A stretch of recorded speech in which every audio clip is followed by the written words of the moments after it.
Maria Eduarda, podemos começar. Podemos? Tá Podemos. bom. Bom, boa tarde a todos e a todas, tá? Sejam bem-vindos a mais um evento do Conselho Regional de Administração da Bahia, promovido pelo Núcleo de Estudos em Gestão dos Serviços de Saúde. Hoje teremos um webinar sobre integração dos princípios ESG na gestão hospitalar. Sou Maria Eduarda e atuo como estagiária do setor de desenvolvimento profissional do CRABA. Eu acompanharei o evento neste dia com vocês, tá? Para realizar a abertura do evento, eu convido a coordenadora do Núcleo de Estudos em Gestão de Serviços de Saúde do CRABA, Jandiara Braga, para apresentar os seus objetivos do núcleo e os nossos palestrantes. Fico com vocês. Muito boa tarde a todos e a todas. Sejam bem-vindos. Para mim é uma satisfação, né, tê-los aqui. Eu quero aqui me antecipar para agradecer ao Conselho Regional de Administração da Bahia, à diretora de Desenvolvimento Profissional e toda a equipe que está nos dando suporte. Quero agradecer aqui ao Fábio Rocha, ao Rodrigo Barreto, ao Fernando Lira por ter aceitado o nosso convite. Quero informar também que o conselho ele tem vários núcleos e esses núcleos eles funcionam sobre uma normativa que tem objetivos.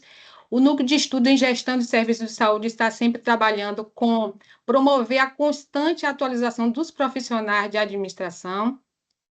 E hoje estamos aqui com um tema, né, atual e bastante relevante, e com grandes instituições aqui representadas. Eu acredito que teremos uma tarde muito proveitosa, né? O Fernando Lira, que está representando a Santa Casa, da Bahia, e o Rodrigo Barreto, que está representando a Liga Álvaro Bahia.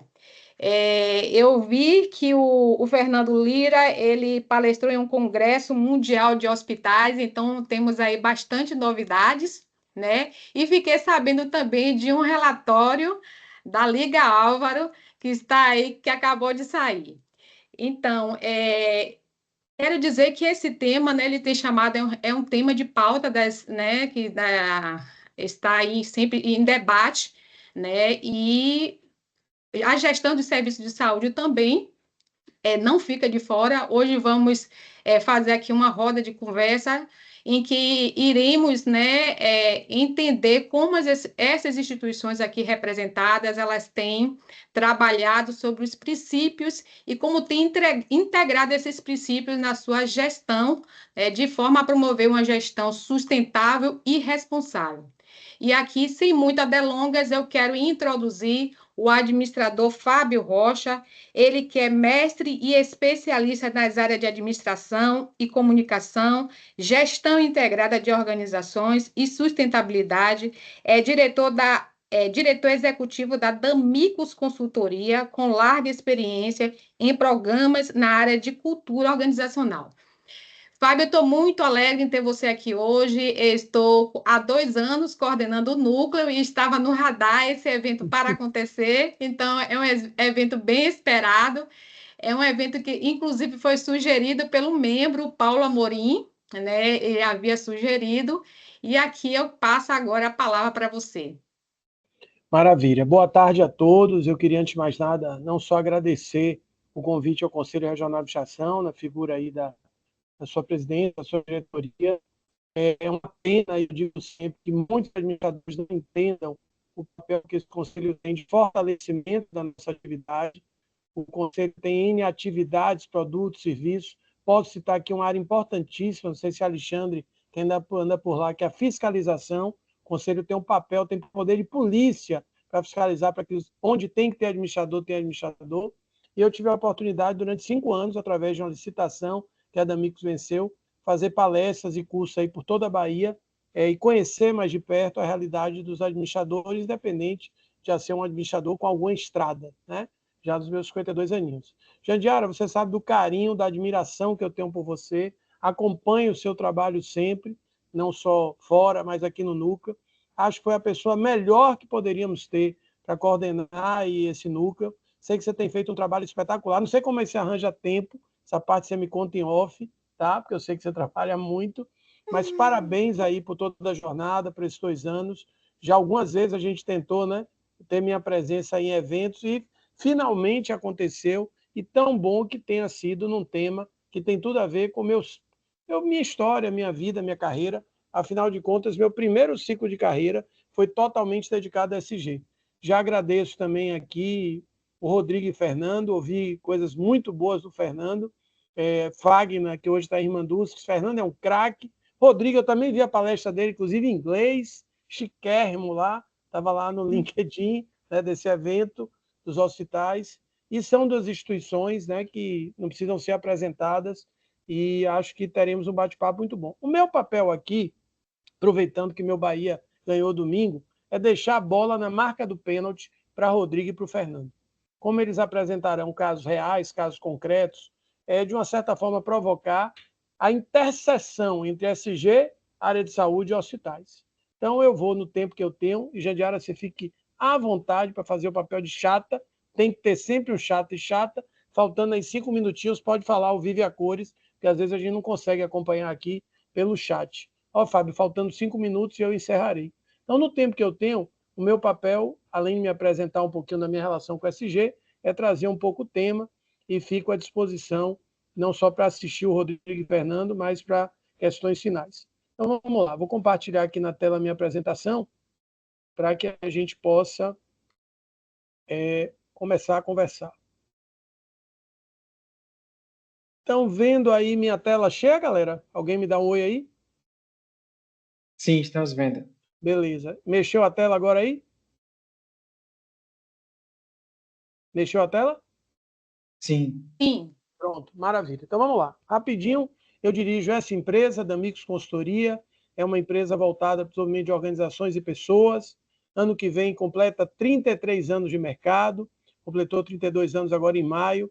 É uma empresa baiana, mas de atuação nacional, já passou aí em todo o Brasil para organizações públicas, privadas, não governamentais.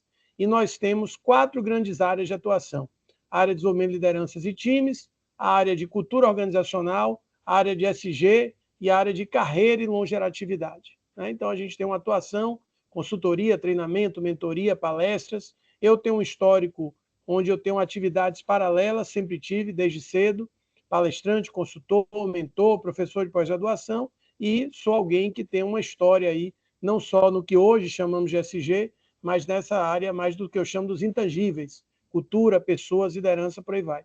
A fundadora é Dona Maísa, que, graças a Deus, merecidamente, está 1 mês viajando entre Turquia e Grécia, né? Mandou, inclusive, parabéns quando viu a divulgação desse evento. Ela sabe o quanto é caro para mim esse tema do SG e para a história da Namicos, mas é a fundadora da empresa. Eu entrei em 97 e a gente tem um histórico aí, inclusive também recente, desenvolvimento de programas de liderança, as obras sociais de Manduce, livros publicados sobre liderança e sustentabilidade, programas na área de cultura em organizações das mais variadas. Agora mesmo eu estou aqui no Senar, Serviço Nacional de Aprendizagem Rural, onde eu acabei de fazer uma palestra sobre diversidade geracional na CIPAT, né? Então, o Senar, por exemplo, a gente fez um trabalho de cultura, temos feito muitas palestras para o agro. Então, a gente tem um histórico aí bem vasto, e, particularmente, eu sou daqueles que nasci com o que, em 1998, nós passamos a chamar aqui no Brasil de responsabilidade social empresarial. O histórico meu e da Damix, primeiro meu, eu fui da Fundação Zé Silveira, com muito orgulho. Lá eu comecei a atuar com o social, com o terceiro setor, com as empresas que buscavam investir em projetos comunitários, e fizemos uma caminhada depois, a partir de 97, com a Damix. Desde projetos mais ligados a ajudar empresas a investirem em comunidade, em organizações não governamentais, a cuidarem de sua sustentabilidade econômica, no caso das não governamentais. Ajudei a criar também uma organização liderada por Dona Rosário Magalhães, mãe de Assemineto, chamado Parque Social Voltado ao Empreendedorismo Social. Fizemos planejamento estratégico até de terreiro de candomblé, um espaço muito importante para a cultura brasileira e baiana. Fizemos trabalhos em Parintins e por aí vai. Num determinado momento, começa a mudar o tom, as empresas começam a tentar entender o que é essa história da responsabilidade social empresarial. Ajudamos a fazer trabalhos com lideranças, a formar e capacitar comitês, que na época chamavam de responsabilidade social, a reestruturar programas de voluntariado, a aculturar empresas. E fizemos também, temos feito ainda, trabalhos onde a gente estrutura o programa, toda a área, todo o escopo, todo o modelo de gestão de hoje do que se chama SG em organizações das mais tradicionais, como as que estão aqui, Braskem, Grupo da Energia, Grupo Prina e Bomix. E o trabalho nosso em SG é bem variado, desde trabalhos mais macro a trabalhos específicos, relatórios de sustentabilidade, diagnósticos, workshops, capacitações de liderança, desenhos de plano de ação e por aí vai. E essa é uma área que a gente continua atuando, além da nossa última área, pelo menos até agora, que é uma área que a gente criou voltado para programas para pessoa física e para organizações voltados para carreira e longevidade. Esse foi o livro que nós, inclusive, lançamos. Esse livro daqui foi o livro que nós lançamos em setembro de 2021. Foi o livro que pautou a minha palestra aqui no Senado sobre diversidade geracional, que tem tudo a ver com SG. Então, em linhas gerais, nos procure nas nossas redes sociais, ou Fábio Rocha ou Damicos. Tem coisas bem legais lá no LinkedIn, no Instagram, de temas ligados à nossa história aí e a essas questões. O recorte que eu escolhi, independente dessa coisa de colocar a bola na marca do pênalti, foi baseado numa vivência, numa experiência, num artigo que nós publicamos chamado As 3 Regras de Ouro da Evolução do SG nas Organizações. E, obrigatoriamente, eu vou provocar, principalmente aí, o Rodrigo e o Fernando, a trazer isso com mais assertividade, a conexão disso com hospitais, com gestão hospitalar. Tá? Basicamente, o que são as 3 regras de ouro? Nos trabalhos que nós desenvolvemos em mais de 100 organizações do Brasil, só na área de SG, nos estudos que nós fizemos de empresas que são referência em SG, tá? Estão me ouvindo bem, minha gente? Só para testar. E quando a gente não ouve barulho, a gente fica agoniado pensando que está falando. Pronto, beleza. Reforço, inclusive, quem puder, abra a câmera, tá? Eu não estou vendo, porque eu estou aqui com minha tela, mas quando a gente abre a câmera, a gente tem uma sensação de estar mais próximo. Então, seja realizando ou estudando organizações de sucesso SG, nós chegamos à conclusão que a organização só evolui no SG em cima de 3 regras de ouro, e eu vou tentar fazer uma conexão entre as 3 regras de ouro e hospitais. A primeira provocação é o quanto a identidade organizacional e o propósito dos hospitais estão relacionados ao tema SG. Se a gente olhar o que a gente chama de atividade fim, se a gente olhar o core business, né, dos hospitais, o que isso tem a ver com SG? E aí já tem uma dica óbvia. Eu não posso ser alguém que simplesmente copia tendências. Eu preciso customizar, eu preciso personalizar, a gente chama isso de materialidade, que eu priorize temas do SG que têm a ver com os hospitais. Então, posso dar uma experiência que foi final feliz, mas foi muito desafiadora. Em 2021, eu passei 16 dias entubado no Santa Isabel, além de Papai do Céu, Senhor do Bonfim, Santa Dulce. Parabenizo e agradeço toda a equipe de Santa Isabel, foi quem me salvou. E uma das figuras mais importantes naquele momento eram as auxiliares, as técnicas de enfermagem. Foram elas que, naquele isolamento típico do Covid, quando eu comecei a acordar, quando eu saí e fui estubado, que começaram a me trazer para o mundo, me dizendo o que aconteceu, me dizendo como eu estava. Não que os médicos e outros profissionais não fizessem isso, mas havia um carinho, havia humanidade daquela equipe que me ajudou muito naqueles momentos de entender o que eu tinha passado. A mesma pergunta, com o mesmo recorte, vem também aqui quando a gente pergunta o que os líderes e gestores hospitais sabem sobre o tema SG. Minha gente, essa é uma grande falácia.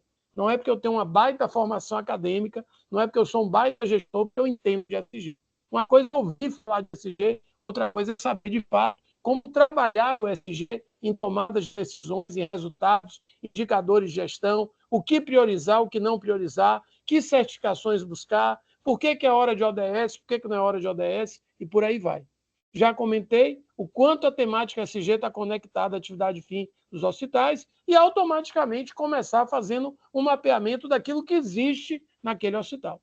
Quais as políticas, quais as práticas de gestão, quais programas ou ações ou atividades dos hospitais que podem ser relacionados ao SG. Essa é outra coisa muito óbvia, mas muito importante quando a gente faz trabalho de SG, que mesmo não chamando de SG, mesmo muitas vezes aquele hospital, ou naquela organização, nunca tendo falado de SG, eu já tenho uma série de práticas no campo de gestão de pessoas, da coleta seletiva, do próprio tratamento que eu dou aos resíduos hospitalares, que estão totalmente ligados a SG. Então, às vezes, o primeiro trabalho, além de aculturar, além de trazer e esclarecer o tema, principalmente com as lideranças no primeiro momento, é mapear que práticas de gestão tem a ver com SG. Então, eu diria que se vocês saírem daqui hoje, desse evento, eu tenho certeza que vão sair, não só me ouvindo, mas ouvindo o Jandiaro, ouvindo o Fernando, ouvindo o Rodrigo, e souberem responder um pouco isso aqui, eu diria que já está mais do que satisfatório.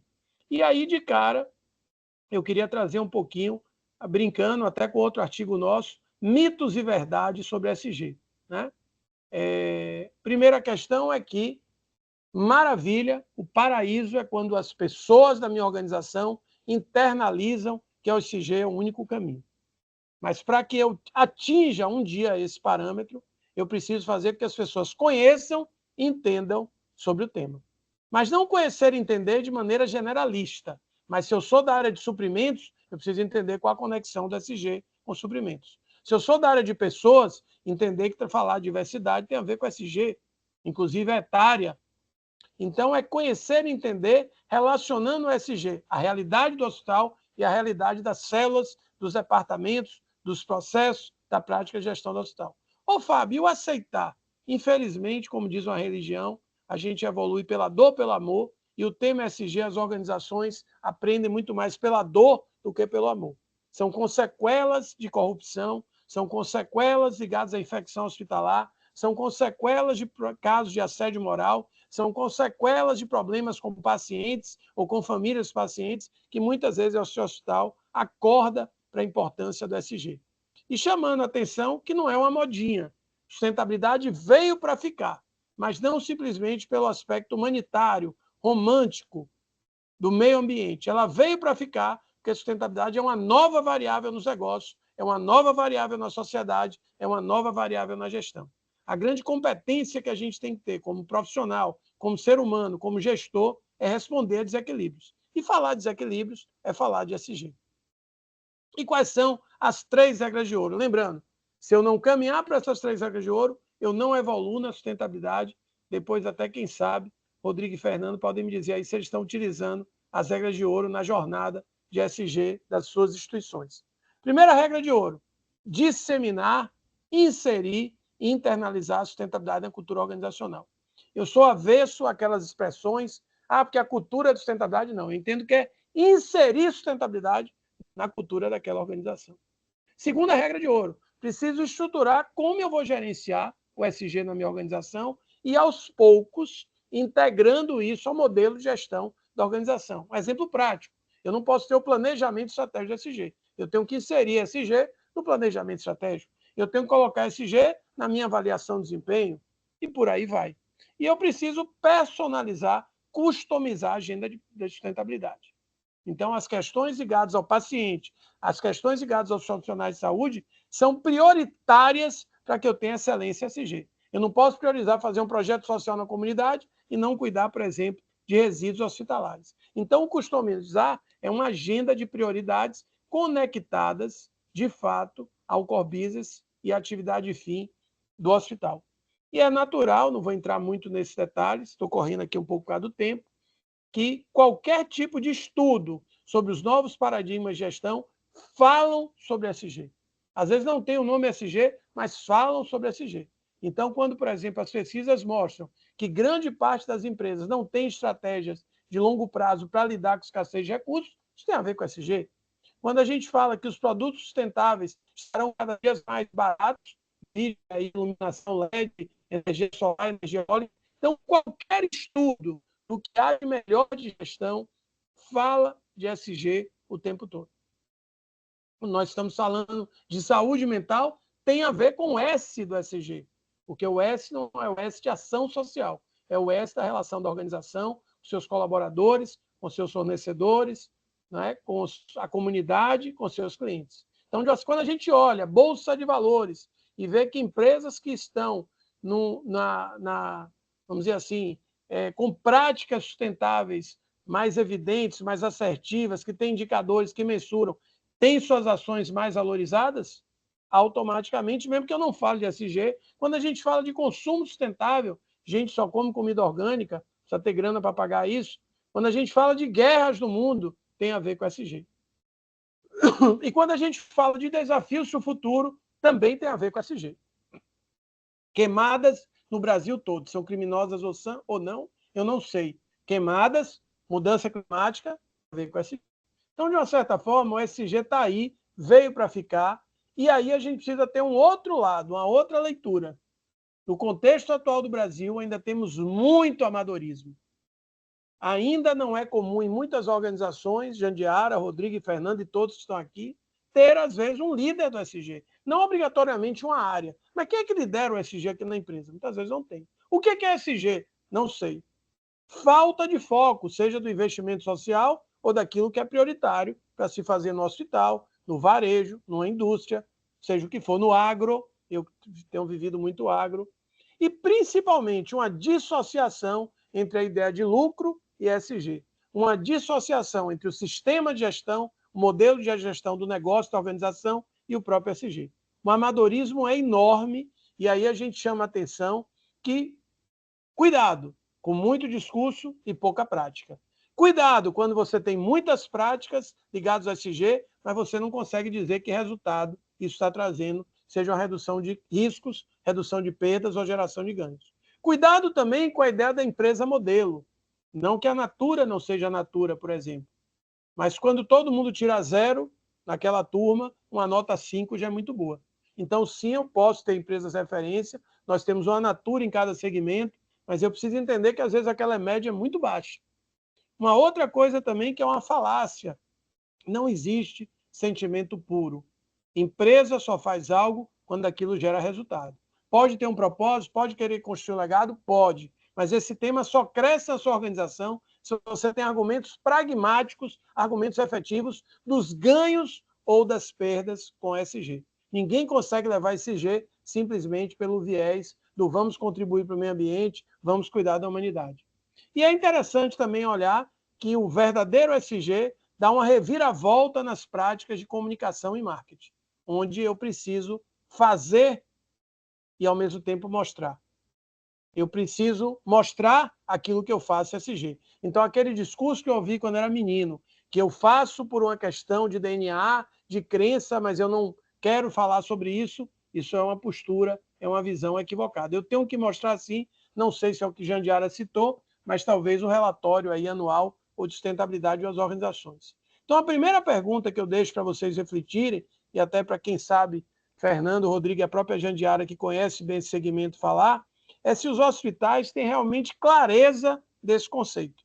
Se eu não entender que o G é mais importante do que o E e o S, porque se o SG está na governança, tudo está bem resolvido, talvez isso prejudique o meu plano de ação, talvez isso prejudique minha tomada de decisão. Se eu não entender que o S não é simplesmente de ações sociais ou projetos sociais, mas é um S da relação da empresa com clientes, colaboradores, comunidade, fornecedores, eu vou prejudicar a maneira que eu vou conduzir a cultura ou programa de SG. E automaticamente, já citei aqui, até o mercado de capitais já se rendeu à sustentabilidade.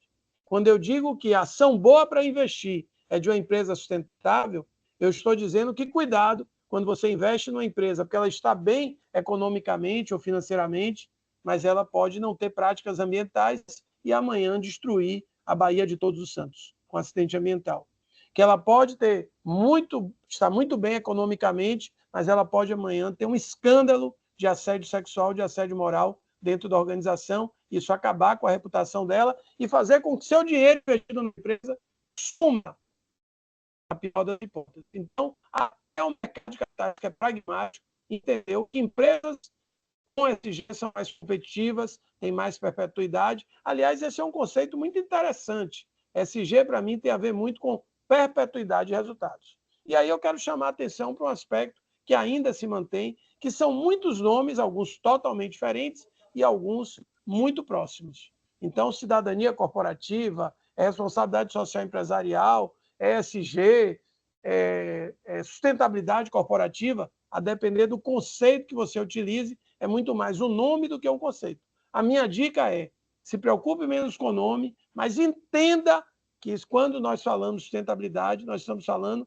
de um conceito, de uma cultura, de uma ferramenta ou filosofia de gestão que integra esse tripé. Se o seu ambiente de trabalho não é bom, automaticamente a produtividade do colaborador será menor. Poderá ter mais acidente de trabalho. Se eu estou com raiva da empresa, poderá ter mais acidente de trabalho. Se eu tenho uma liderança tóxica, isso afeta a minha produtividade. Eu posso ter problemas de saúde mental. Então, minha gente, está tudo junto e misturado, como diz o grande filósofo, brincando um pouquinho, o Carlinhos Brown. E o nome SG não é novo, diferente do que o Brasil tenta mostrar. O nome SG vem de 2005, mas no Brasil é um termo que, com muito boa vontade, estamos falando de 4 anos para cá. Mas SG não é um termo de agora, independente de algumas peculiaridades que tem nesse termo.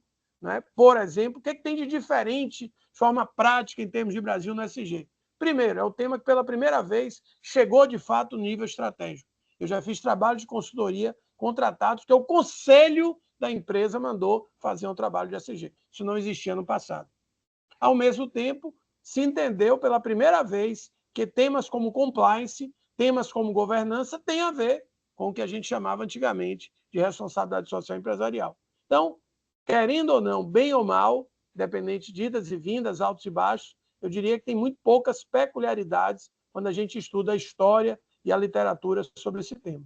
SG vem em inglês, a gente pode aportuguesar usando a ESG, né? A parte do A ou do E, que é o ambiental, como é que você gerencia os impactos ambientais da organização, o S, que tem essa pluralidade que eu citei aqui, temas ligados a colaboradores, gestão de pessoas, clientes, comunidade, fornecedores, e a governança, que tem a ver com sistema de tomada de decisão, auditorias externas, estrutura de poder, conselhos, etc. E aí vem uma segunda questão muito importante. Quais os ganhos que os hospitais têm ou terão com o SG? Ganhos tangíveis, concretos, e ganhos intangíveis. Então, muitas vezes a gente percebe que o grau de atratividade para uma vaga, principalmente para gerações mais jovens, tem a ver quando a empresa tem práticas de SG. Então, qual é o recado dessa segunda questão? Pare de blá, blá, blá, pare de mimimi e mostre a sua organização, primeiro, que perdas que ela pode ter se não tiver prática de SG e que ganhos ela pode vir a ter ou tem. Eu tenho certeza que Fernando e Rodrigo têm aí dados muito positivos, qualitativos ou quantitativos, de que ganhos são gerados pelas práticas de SG. Apenas como exemplo aqui, não vou me alongar nesse aspecto, qual é a mensagem do SG? Que é possível, às vezes, aquilo que é bom para a empresa, é bom para o meio ambiente e é bom para a sociedade. Dando exemplos aqui, a produção de uma empresa cresceu 27%, mas o consumo de água e energia elétrica registraram queda. Bom para o bolso da empresa, bom para o meio ambiente, bom para a sociedade. Eu cresci a produção, reduzindo os custos de produção e reduzindo o que a gente chama o consumo de recursos naturais. Ela só quer ser rica, assim. Alguma coisa aí? Eu vou pedir o pessoal que está com o microfone aberto, por favor, que aí a gente não consegue ouvir direito e pode começar algumas interferências. Maravilha. Jandiara, como é que eu estou de tempo aí? Me ajude aí. Mais 8 minutos. Beleza, tranquilo, tá ótimo. Então, pessoal, sim, é massa, contribui para o mundo melhor, é politicamente correto, mas cuidar de SG, quando eu conecto isso à prática de gestão, sim, pode reduzir perdas, reduzir riscos, reduzir custos ou gerar ganhos. Tá? Então, é importante que você identifique nos hospitais, ou no seu hospital, ou na organização de saúde de uma forma geral, aonde estão essas práticas, que tipo de ganhos elas geram, qualitativos ou quantitativos. Reputação é um ganho qualitativo. Apesar de terem ferramentas para mensurar a reputação de organização, muitas vezes é difícil dizer que porque eu tenho uma reputação melhor, né, eu tenho mais faturamento, mais clientes ou coisa que o valha, mas a gente sabe que sim. Né? Na área de saúde a gente tem muito isso. Tanto que reputação é um asset intangível, que nos estudos do valor das empresas mostram que boa parte do percentual, do patrimônio, do valor dessas organizações estão relacionados à sua imagem e à sua reputação. Como também as pesquisas de toda a natureza mostram que as grandes crises das empresas passam por falta de SG. Então, todas as pesquisas ligadas à crise nas empresas, eu garanto a vocês, qualquer uma, que vocês vão perceber que tem a falta do ESG. E as crises que mais impactam a empresa são crises, inclusive, de imagem, geradas de toda a natureza, conhecemos alguma. Então, eu queria... Oi? Alguém aí? Posso continuar? Alguém vai perguntar alguma coisa? Pode continuar, e a gente vai deixar as perguntas para por último. Eu vou pedir para a Maria Eduarda me ajudar nesse aspecto aí dos áudios. Bom, então, além das 3 regras de ouro, e para as 3 regras de ouro funcionarem, há muito tempo atrás, eu acredito na palavrinha que eu não uso mais, que é sensibilização, mas não sensibilização de fazer para chorar. Se as lideranças da sua organização não entenderem de fato, de maneira pragmática, de maneira prática, o que é ESG, nada acontece. Então, o alinhamento conceitual, o aculturamento é a base de tudo, e até hoje, muitas vezes, em qualquer trabalho de ESG, eu diria que essa é a tônica do nosso trabalho. Tem ferramenta, tem diagnóstico, tem plano de ação, tem indicadores, mas é que as pessoas entendam, internalizem, criem um pacto que o ESG é o único caminho, inclusive para o bem da organização. E, de uma certa forma, esse alinhamento começa por questões muito diretas. E a gente tem um artigo desenvolvido no meu mestrado, eu tenho um mestrado na área de sustentabilidade, onde a gente escreveu sobre 3 ondas, e até hoje muitas organizações, e nós utilizamos os nossos trabalhos de consultoria. A ideia das 3 ondas é que eu preciso identificar que onda está a minha organização. Ao entender que onda está a minha organização, eu desenho qual é o plano de ação, os próximos passos. As ondas, cada onda dessa tem características. E aí, sim, existe às vezes aquela situação que minha organização está entre uma onda e outra, chamada zona sombreada. Existe uma ideia equivocada, que eu só chego à terceira onda passando pela primeira e segunda, que não é verdade. E existe também a ideia que eu consigo ver que as 3 ondas estão presentes naquele hospital, naquela organização. 85% das empresas do Brasil estão na primeira onda, que é a filantropia. O que é a filantropia, Fábio? É a ideia limitada, míope, que a ESG tem a ver com ações assistencialistas, emergenciais e descontinuadas. É aquela prática bem na linha do pão, dos projetos, nem projeto, né? São ações, chegou, me pediu apoio à gincana, me pediu tal coisa, ou seja, é aquela linha bem algo que muito pouco tem a ver com o negócio, mas não quer dizer que não faça diferença, tá? A segunda onda, que é uma onda que acontece aí, varia muito a região do país, 15 anos, 20 anos, menos, é o que a gente chama de ISP, que é o investimento social privado. Então, aqui é quando a empresa começa a entender que ela precisa ter foco em, sim, práticas de investimento social conectadas ao seu negócio. Então, ela diz, eu não vou te dar mais o pão, mas eu vou te ajudar a montar uma padaria comunitária, com o resultado da padaria, você distribui cestas básicas. Você que apoia o meu para a área de educação, me apresente um projeto, um plano de trabalho, e me diga como que eu vou mensurar que o apoio da minha empresa fez diferença. Então, o que é o investimento social privado? É quando ela estrutura essa ação de caráter mais externo, envolve as universidades, os ESs, convênios, projetos, contratos, parcerias. E no caso do hospital, Fábio, o que tem a ver com isso? É quando ela começa a entender que, por exemplo, eu posso fazer um trabalho de educação para a saúde com as famílias ou com os filhos dos meus pacientes ou dos meus colaboradores. Então, eu trago o tema, eu trago o core business da minha organização, mesmo para investimentos sociais. A filantropia é aquela história assim, sobrou uma coisa, só trocar as cadeiras, manda as cadeiras. Vai mandar para onde? Há problema, manda as cadeiras. Então,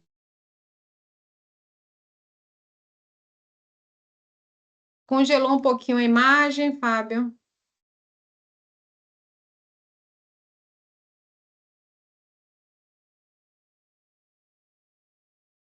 a onda que tem a ver com SG, que aí só 1% estariam nessa onda, é o que eu chamei lá atrás, e muitos consultores chamaram, de gestão sustentável.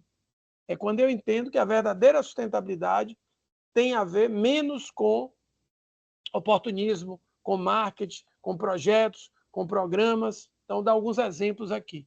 Uma empresa que apoia projetos ambientais, mas não faz nada para minimizar seu impacto ambiental, será que ela pode ser considerada sustentável? Uma empresa que apoia projetos com volumes imensos sociais, mas coloca um produto no supermercado, reduz o peso ou o tamanho, engana como consumidor, será que ela pode ser sustentável? A mesma coisa é o hospital.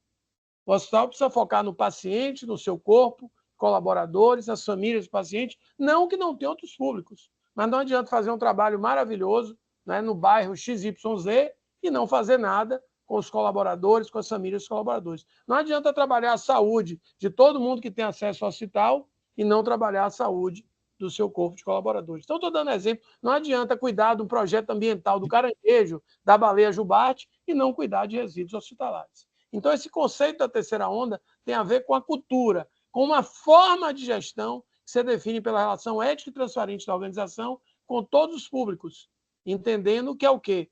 A terceira onda é você inserir o ESG nas relações com os stakeholders e nas práticas de gestão. É tornar intrínseco o tema ESG na sua gestão.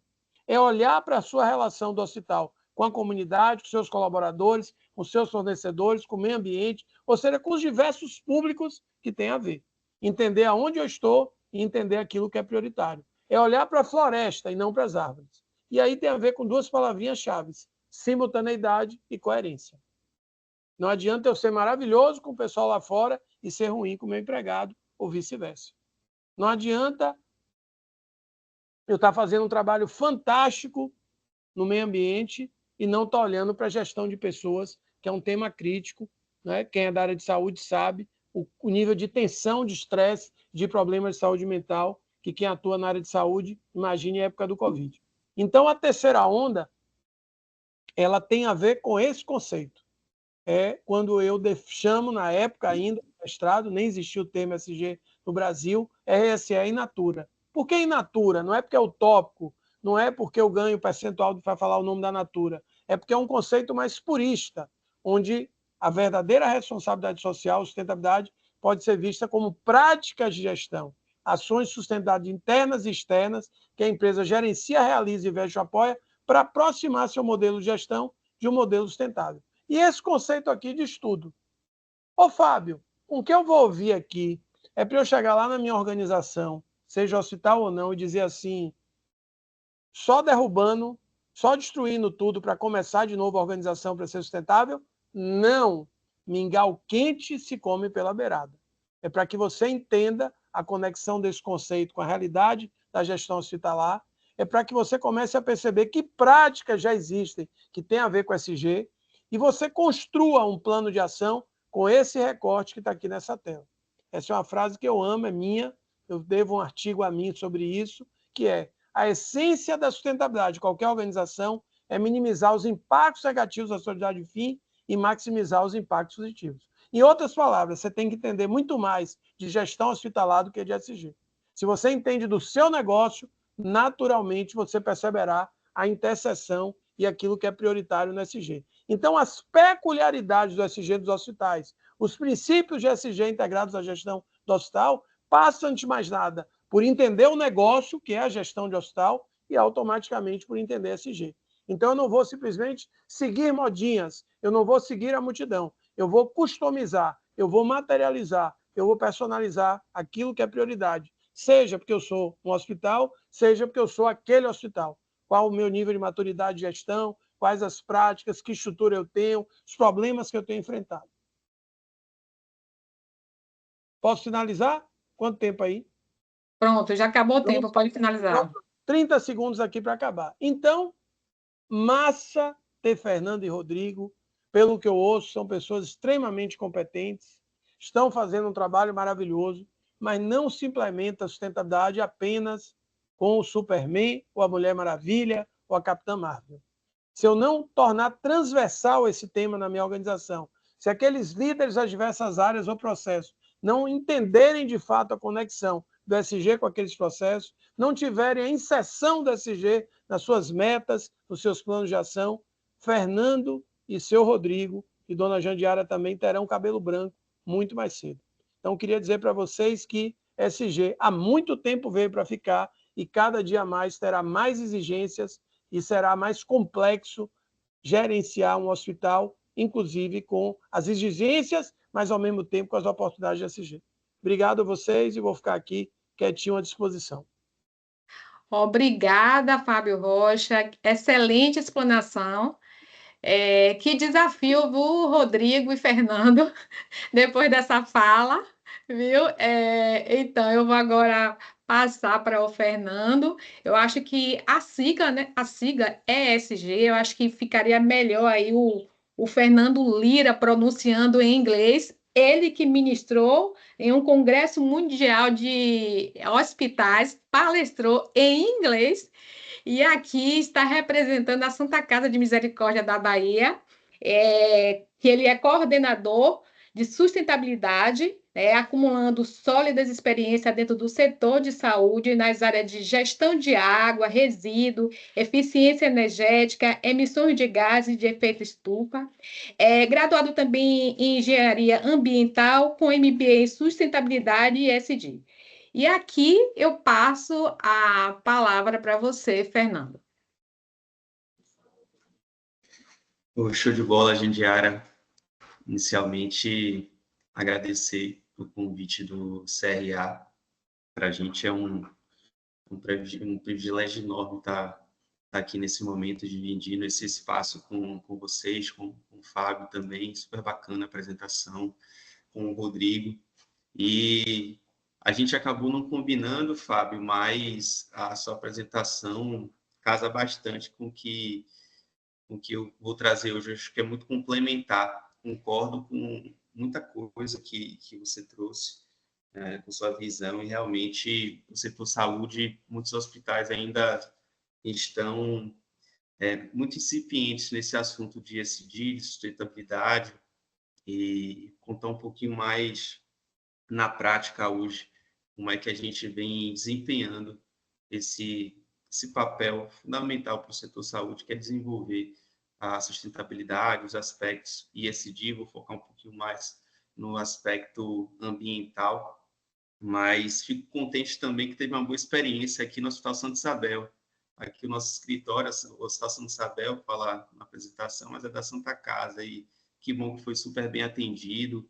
Já disse, inclusive, viu, Fernando, me perdoe, lá atrás, o Zé Antônio, ele me conhece muito, brincando um pouquinho, me viu, menino, que a hora que vocês fizerem, ou um depoimento, ou até um bate-papo aí da minha experiência, eu me sinto obrigado a fazer isso, porque realmente foi muito marcante. Mas obrigado aí, sucesso em sua palestra. Show de bola, bacana. E uma frase que você comentou que me chamou a atenção também foi de comer pelas beiradas, e fazendo uma correlação nesse Congresso Mundial de Hospitais agora, que foi no Rio de Janeiro. É um congresso, como é que eu posso dizer, que envolve o setor saúde como um todo, do mundo inteiro. Então, tinham lá cerca de 65 países, 1.500 participantes, e em uma palestra, a presidente do condado da Califórnia, nos Estados Unidos, ela foi perguntada de como é que se deve começar a trabalhar as experiências, as ações ligadas à sustentabilidade. Ela falou uma frase que casa um pouco com o que você disse, que é de começar pelos galhos mais baixos, começar pelas frutas mais baixas, ou seja, começar pelo simples, fazendo as ações de menos complexidade, para a partir disso, a partir dessas ações, ganhando maturidade e elevando o nível das ações implantadas nos hospitais. Vou compartilhar aqui minha tela com vocês para iniciar a apresentação. Deixa eu ver aqui.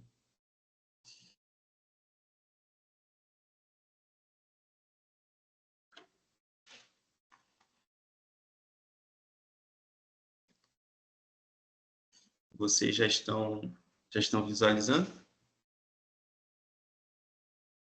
Sim. Show de bola. Perfeito. Vou trazer um pouco dessas estratégias que a gente vem adotando em relação à sustentabilidade dentro do contexto hospitalar. A sustentabilidade tem total correlação com o ESG. Só contextualizando um pouco para vocês, falando sobre a Santa Casa. A Santa Casa é uma irmandade de serviço Fernando, desde 1500. agora Oi. Está no PowerPoint, tá? Se você estiver apresentando a apresentação, a gente não está vendo, não. Ixi, então deixa eu mudar aqui, porque ela já estava no... Não está a tela cheia, só você botar a tela cheia, eu acho. Isso. Eu coloquei aqui a tela cheia, mas não estava rodando já com tela cheia, mas acabou que não foi para vocês. Deixa eu voltar aqui e tentar uma outra forma. Eu acredito que agora vá. Agora está mudando Ainda certinho com tela cheia? Não? Agora foi, agora foi.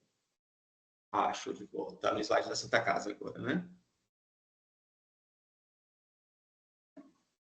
Está no slide da Santa Casa, no segundo slide, você me informar? Está no Sim, slide de sim. Santa Casa.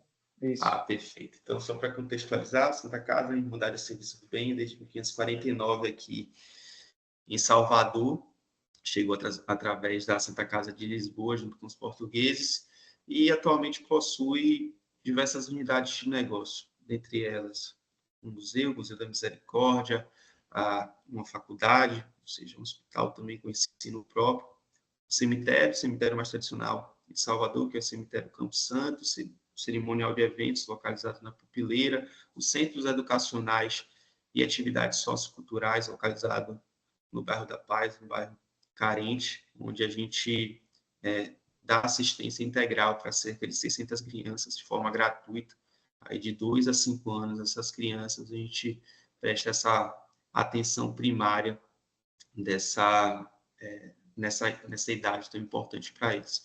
E além dessas unidades, nós temos também unidades ligadas à área de saúde. Então, nós realizamos a gestão de hospitais públicos, nesse caso, o Hospital Municipal de Salvador e o Hospital Municipal de Catu, e nós temos o hospital próprio, que é o Hospital Santa Isabel, hospital fundado em 1893, considerado um hospital de grande porte e alta complexidade, são cerca de 3.500 colaboradores, uma área construída de 53 mil metros quadrados, 483 leitos operacionais, mais de 17 mil procedimentos realizados ao ano e 24 salas de cirurgia. A gente, quando fala de sustentabilidade, a gente sempre traz as nossas vertentes. O que é que a gente atua hoje na Santa Casa da Bahia? Anteriormente, o setor de sustentabilidade ele é chamado de setor de meio ambiente, e a gente quis trazer essa nova roupagem, sair um pouco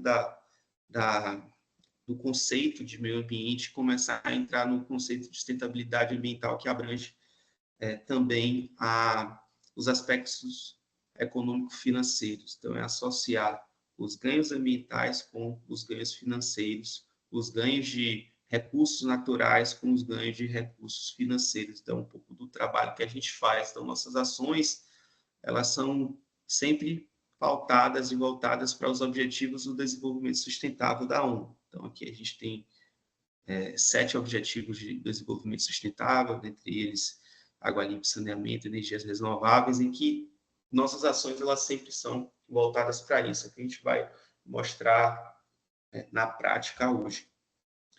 Dentre essas ações, nós realizamos toda a gestão dos resíduos, dentre elas a coleta seletiva, educação ambiental para público externo, para público interno, para a nossa comunidade circunvizinha também, toda a gestão de água, energia, inventário de gases de efeito estufa, e somos aí associados à principal rede voltada para a sustentabilidade no Brasil hoje, voltada para o setor saúde, que é a rede de hospitais verdes e saudáveis, somos associados aí desde 2015, participando dos 4 desafios dentro dessa rede, e em 2021 nós firmamos um compromisso global, a Santa Casa firmou um compromisso global de redução das emissões de gases de efeito estufa, o compromisso global Race to Zero. Então, a gente assinou esse compromisso de reduzir em 50% as nossas emissões de gases de efeito estufa até 2030 em relação às emissões de 2020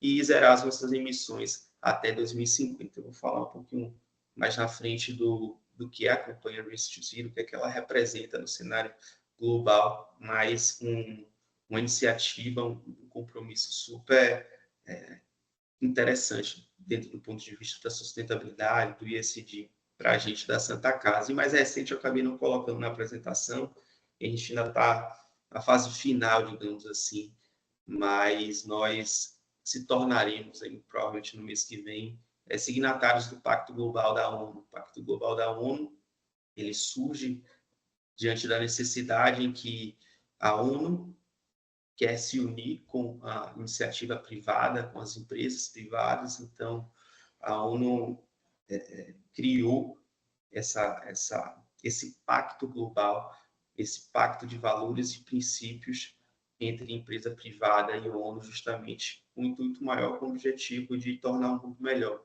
Então, quais os princípios que as empresas privadas podem estar adotando dentro delas para favorecer, para fazer cada vez mais esse mundo que nós vivemos um mundo melhor. Então, nós estamos aí nessa fase final também de adesão ao Pacto Global da ONU, um avanço super importante que a gente está super feliz em estar dando mais esse passo em busca das práticas ESG, da implementação das práticas ESG, da implementação das práticas de sustentabilidade ambiental. E falando de Pacto Global, um pouco no detalhe da sigla ESG, o Fábio trouxe muito bem, e a sigla ESG ela surge também junto ao Pacto Global. O Pacto Global se uniu com o Banco Mundial e lançaram, na verdade, no mercado essa sigla, o que significa, de fato, essa sigla, e na época eles até colocaram o emblema, a logo de Who Cares Wins, que seria, na tradução, quem se preocupa ganha, ou seja, quem se preocupa com as práticas ambientais, com as práticas de governança, com as práticas sociais, acaba ganhando o mercado. Então, o ESG ela surge nesse mercado financeiro, e surge nesse cenário das empresas, elas começam a se perguntar, qual é a melhor, na verdade, as empresas não, os investidores e os acionistas se perguntam qual é a melhor empresa para se investir. E as melhores empresas para se investir, segundo o mercado financeiro, são aquelas que possuem o menor risco. Qual é que vai me oferecer o menor risco para o meu capital que vai ser aplicado? Então, o mercado começou a compreender que empresas que possuem a sigla ESG bem consolidada dentro das empresas, essas empresas elas têm uma tendência a se perpetuar ao longo do tempo e, consequentemente, trazer um retorno financeiro positivo para esses acionistas, para esses investidores. Então, resumidamente, a gente poderia dizer que o ESG ele está associado a ganhos de capitais, a ganhos financeiros diretos. Se a empresa ela possui práticas ESGs bem consolidadas, a tendência dela se perpetuar ao longo do tempo, dela ser sustentável ao longo do tempo e, consequentemente, trazer retornos financeiros positivos para o seu acionista, ela é grande. Então, a gente vê hoje empresas que não tiveram, por exemplo, práticas consolidadas ESG, perdendo espaço no mercado. A gente teve o caso mais ou menos recente da própria Odebrecht, questão ligadas à corrupção, a própria Vale com os acidentes de Brumadinho, entre outros, em que acabaram perdendo o valor de mercado, porque não tinham práticas ESGs bem consolidadas dentro da sua instituição, e isso pesou no bolso dos acionistas. Então, o ESG, ela surge desse cenário do mercado financeiro. Inicialmente, ela surge nesse mercado do cenário financeiro, mas que hoje essa sigla ela se expandiu para outros mercados que não são de mercados de capitais, por exemplo, mercados de bolsa de valores. Ela se expandiu para basicamente todas as empresas que querem se aproximar dessas práticas. Então, isso é positivo do ponto de vista de ampliar cada vez mais as práticas ESGs dentro das empresas. Então, ela iniciou nesse mercado financeiro, mas hoje ela já vem ganhando muito mais corpo em empresas fora do mercado de capitais. E o que eu vou trazer mais aprofundado hoje seria justamente como é que hoje o cenário hospitalar e como é que a Santa Casa da Bahia ela faz com que a sustentabilidade ela se torne parte do negócio, ela traga ganhos financeiros, ela traga ganhos sociais, traga ganhos ambientais para a instituição e mostrar que isso realmente importa, está no cerne, está no posicionamento estratégico da instituição, porque a instituição já entende que é bom para o bolso e é bom também para o meio ambiente. Então, mostrar um pouquinho do trabalho que a gente faz hoje em relação à sustentabilidade, como é que a gente faz, como é que seria o como fazer, né? O how to do. Então, como é que a gente faz hoje na prática em relação à sustentabilidade? Aqui eu dividi a apresentação no gerenciamento de água, no gerenciamento de energia, resíduos e nas emissões, tentar correr aqui para a gente cumprir com esse horário. Mas sobre o gerenciamento de água, a gente dividiu aqui o gerenciamento de água em 3 programas. O programa da qualidade, onde a gente precisa garantir a qualidade da água dentro dos hospitais, ou seja, o que a legislação exige para a gente em relação aos parâmetros físico-químicos, microbiológicos, o que a gente precisa entregar da qualidade da água em todos os pontos de consumo do hospital. Em relação ao programa de produção de água, hoje, por exemplo, o Hospital Santa Isabel, que a gente vai focar mais nas ações, ele é um hospital autossuficiente em água, digamos assim, ou seja, ele não depende da concessionária de abastecimento para produzir a água, ele se autoproduz água através de poços profundos, aí poços cerca de 200 metros, é captada essa água, passado por uma estação de tratamento de água robusta, e essa água tratada ela é distribuída para o hospital. Então, a gente tem esse programa de produção de água e programa de gestão de consumo, ou seja, como é que eu gerencio a eficiência do consumo de água do hospital, quais métricas eu utilizo, quais indicadores, quais sistemas, como é que eu controlo essas perdas. Então, a gente dividiu nesses 3 programas internos para gerenciar, fazer o gerenciamento do recurso hídrico, é um recurso natural, a água é um recurso natural, nesse caso, um recurso hídrico, que a gente precisa ter um olhar atento, até porque a gente paga pela água,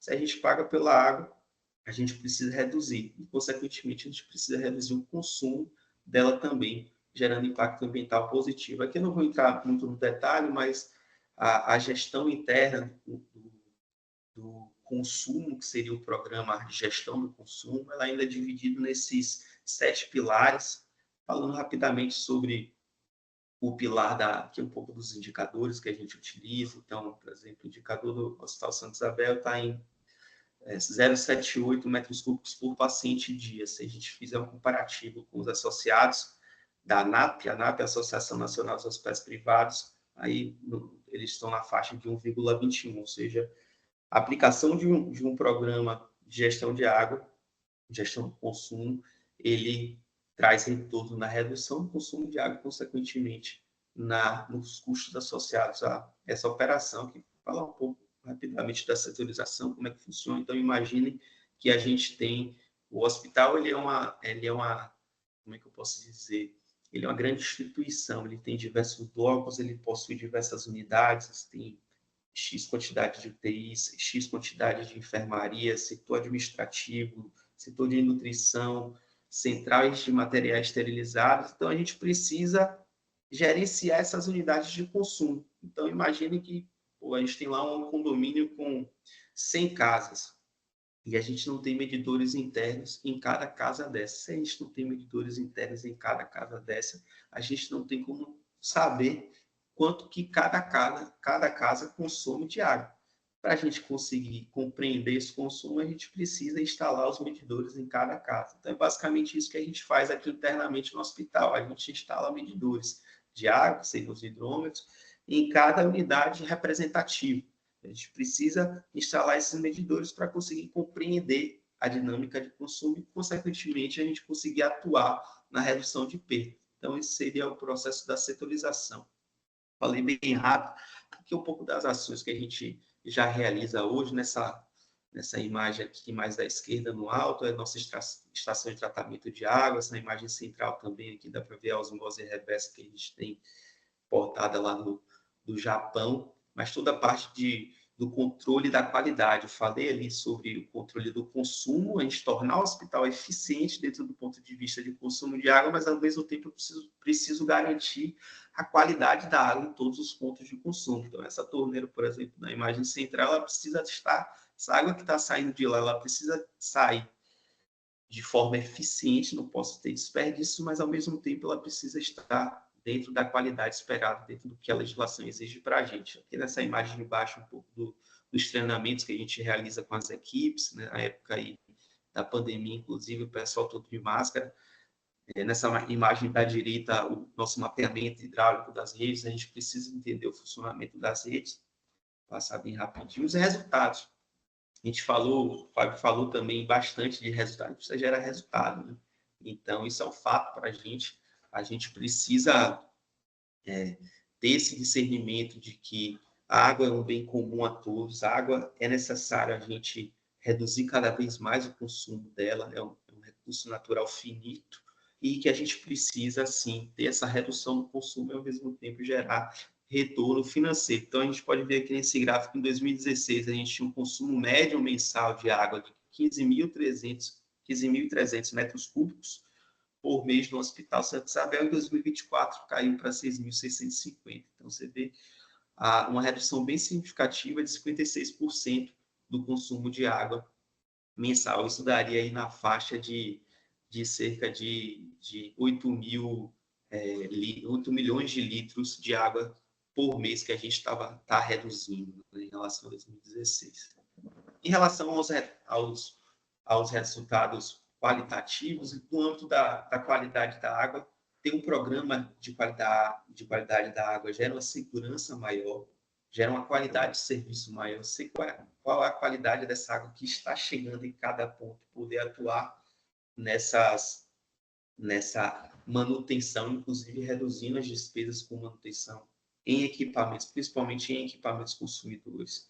No âmbito do programa de produção de água, pelo fato da gente produzir nossa própria água e não depender da concessionária, a gente tem uma redução da tarifa em relação ao valor pago pelo metro cúbico da água, consequentemente, a gente reduz esse faturamento. Hoje a gente tem essa economia anual de R$500 mil somente no Hospital Santa Isabel relacionado a esse projeto de autossuficiência em água. Em relação à gestão do consumo, se a gente traçar uma economia acumulada de 2018, acabei nem colocando até de 2016, mas de 2018 a 2024 foi quando a gente começou a implantar esse projeto. A gente tem essa economia aí acumulada de R$6,5 milhões.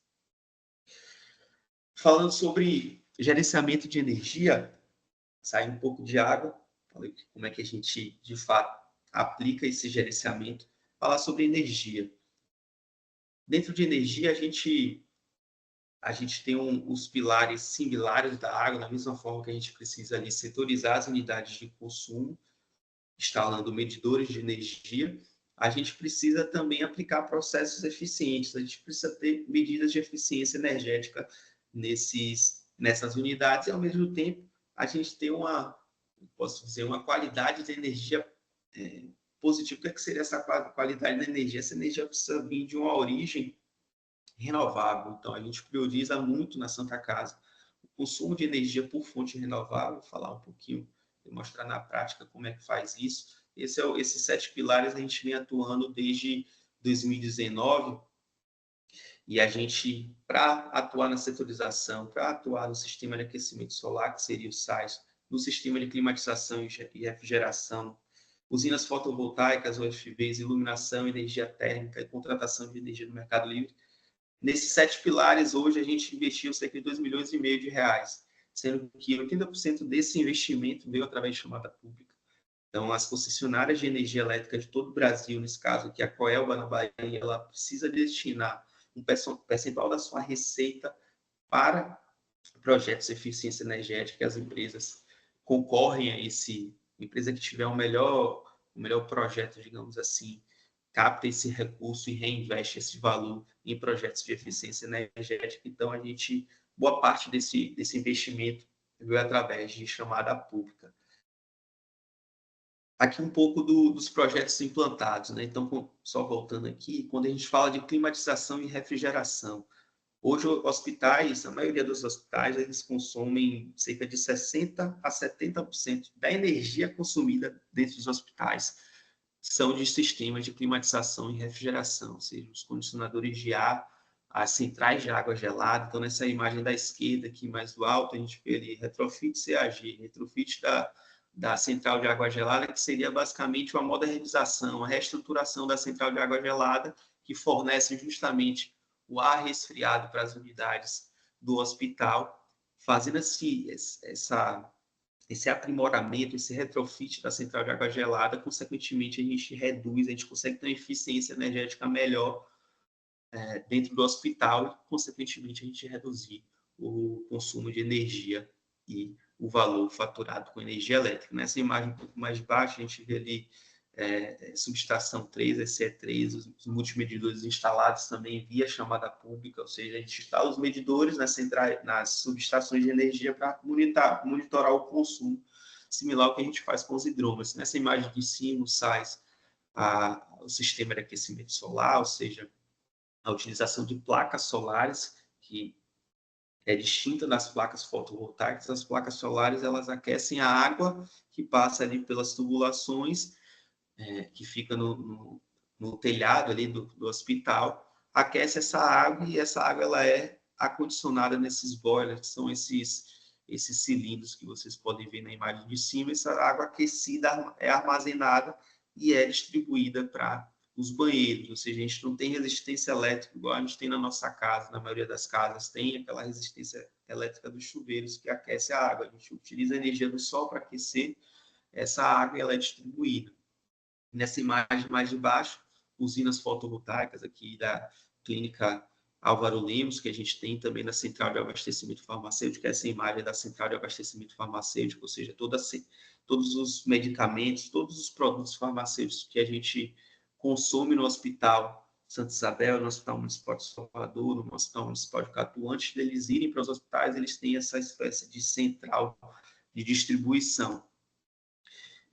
Nessa imagem da direita de cima, a gente teve uma autogeração, a gente colocou uma placa fotovoltaica no telhado do hospital, só para alimentar essas áreas de tomadas públicas dentro do hospital, digamos assim, né? Então, temos essa estação aí alimentada com energia solar, onde o nosso colaborador, o nosso cliente pode plugar ali seu celular, seu notebook, e ter a energia diretamente gerada ali do painel solar. E algumas ações também ligadas à fotovoltaica. Aqui um projeto super bacana que a gente finalizou em outubro do ano passado.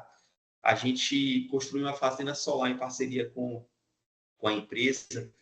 Aqui foi na época de construção, de implementação da usina, todos os retoques ali sendo feitos de passagem de cabos, de fiações, e aqui já a usina 100% operando. Então, são 500 painéis solares. Essa usina fica localizada no município de Guanambi, no interior da Bahia. Então, a gente iniciou esse projeto em 2021, demorou cerca de 2 anos até ser finalizado a construção dessa usina de 500 painéis fotovoltaicos, que gera essa energia de 500 mil kWh mês, ou seja, alimenta aí cerca de 16 unidades da Santa Casa de baixa tensão, onde a gente não consegue fazer a migração para o mercado livre de energia. Então, acho que eu vou falar aqui na frente, vou botar aqui. Então, essa energia, essa usina fotovoltaica de Guanambi, ela acaba gerando energia para essas 16 unidades da Santa Casa de baixa tensão, ou seja, essas 16 unidades consomem energia 100% renovável. No Hospital Santa Isabel, a gente já tem a energia 100% renovável, porque a gente participa do mercado livre de energia, ou seja, a gente estando inserido nesse mercado, que é um mercado à parte, quando a gente recebe ali a fatura da Coelba, a conta da Coelba na nossa casa, a gente paga a Coelba a geração, a distribuição e a transmissão da energia. Quando a gente está inserido no mercado livre de energia, a gente paga a geração diretamente ao gerador. Então, a gente consegue escolher quem vai ser a empresa geradora de energia nossa. Então, nesse caso, a gente escolheu uma empresa que gera energia 100% renovável, ou seja, a gente compra energia 100% renovável dessa empresa, que nesse caso é energia eólica, compra diretamente da usina, e com isso, além da gente consumir energia 100% renovável, a gente ainda elimina as nossas emissões de gases de efeito de estufa dentro do escopo 2 ali, do inventário de gases de efeito de estufa. Então, só com essa economia do mercado livre, a gente tem hoje um saving de R$2 milhões por ano, se a gente estivesse, por exemplo, no mercado convencional. Então, é uma alternativa super viável para os hospitais, muitos hospitais já estão inseridos no Mercado Livre, mas a gente ainda vê hospitais, principalmente públicos, filantrópicos, que ainda não estão, e privados também, que ainda não descobriram, digamos assim, o mercado livre de energia. É uma opção super vantajosa para quem quer não só reduzir os custos associados à energia elétrica nos hospitais, mas também reduzir a sua pegada de carbono dentro do escopo 2 ali, do inventário de gases de efeito estufa. Falando sobre resíduos, passar rapidinho, a gente sempre prioriza a utilização dos 5 R's, ou seja, começar por repensar, e por último, quando não houver mais a possibilidade de a gente reciclar, a gente sabe que é uma tarefa árdua, reduzir cada vez mais a utilização de resíduos. A gente hoje tem um projeto de reciclagem super bem consolidado na Santa Casa, onde a gente acaba doando 100% dos resíduos recicláveis. Hoje a gente tem uma média de geração de 12 toneladas